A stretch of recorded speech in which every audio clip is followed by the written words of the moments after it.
Bismillahirrahmanirrahim. Tuan-tuan dan puan-puan serta sahabat-sahabat seperjuangan yang saya kasihi.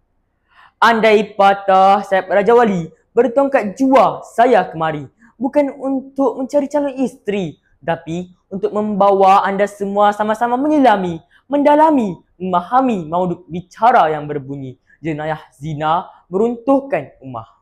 Sekalung aspirasi saya galungkan buat tuan pengerusi majlis, kombinasi intelektual kehakiman bervisi, seterusnya. Puan-puan dan puan-puan yang saya kasihi, lagi dekat di hati.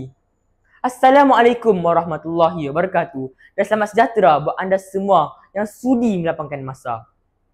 Tuan-tuan dan puan-puan yang dihormati sekalian, menurut hadis riwayat Al-Bukhari dan Muslim daripada Abu Hurairah radhiyallahu anhu, Nabi Muhammad sallallahu alaihi wasallam bersabda, seorang penzina tidak akan berzina ketika dia sedang beriman.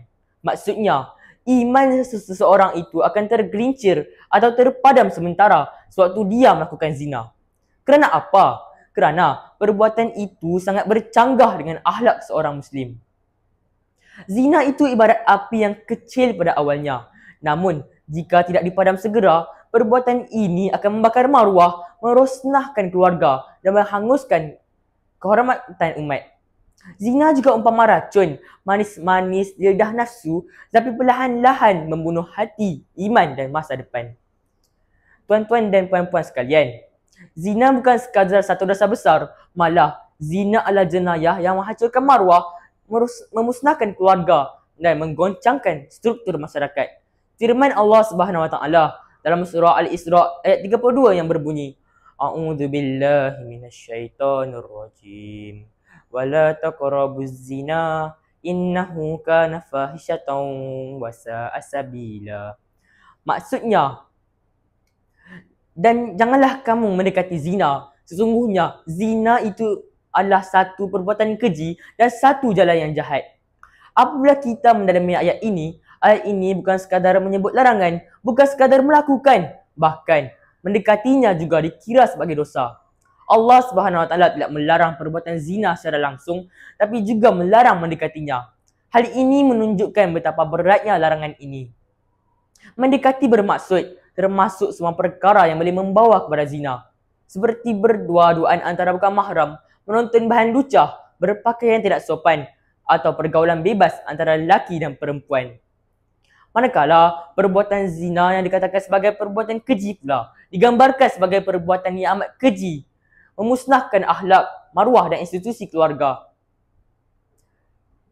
Hal zina merupakan perbuatan yang keji dan mempunyai banyak kesan buruk kepada diri dan masyarakat.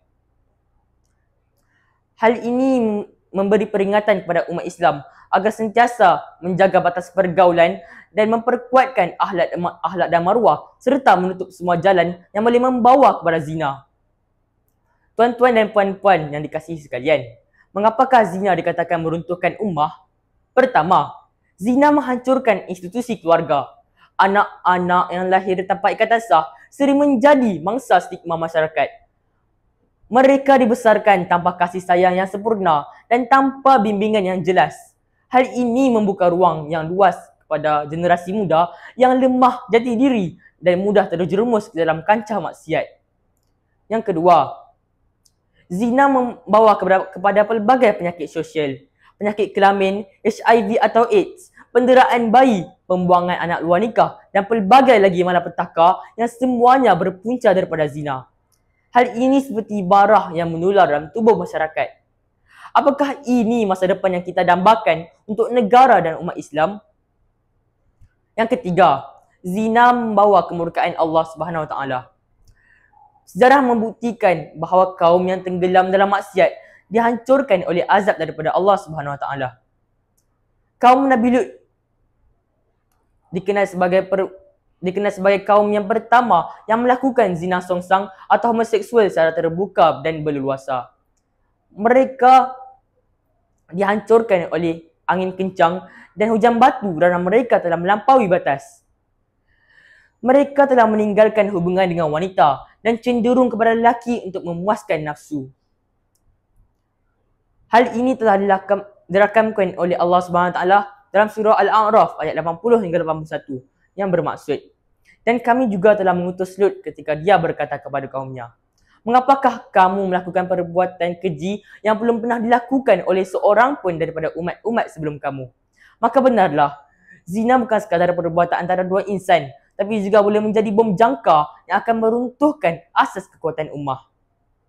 Tuan-tuan dan puan-puan yang dikasihi Allah sekalian, apakah solusi yang kita ada? Kita tidak boleh berdiam diri. Ayuhlah, kita mesti bangkit.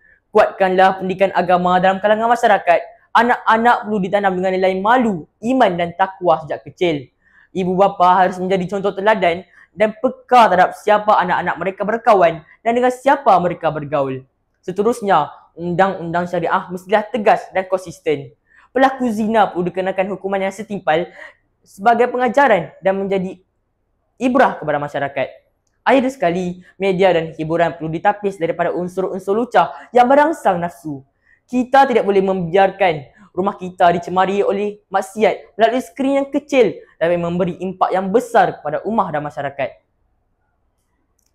Tuan-tuan dan puan-puan sekalian, menurut hadis riwayat Al-Hakim daripada Rasulullah SAW, maksudnya, apabila zina dan riba telah merebak di sebuah negeri, maka sesungguhnya mereka telah menghalalkan azab Allah atas diri mereka. Oleh itu, marilah kita memerangi zina dalam diri, keluarga dan masyarakat. Lindungilah diri, peliharalah maruah dan lindungilah ummah. Hanya dengan kembali kepada ajaran Islam yang sebenar, barulah kita dapat membina umat yang kuat, bermaruah dan diredai Allah. Zina bukan sekadar satu jenayah yang besar, malah zina membawa kemurkaan Allah dan kehancuran masyarakat. Dakwah mesti diteruskan walaupun berdepan dengan penolakan. Lindungilah diri, jagalah maruah dan lindungilah ummah. Sekian sahaja syarahan saya. Wabillahi taufiq wal hidayah. Wassalamualaikum warahmatullahi wabarakatuh.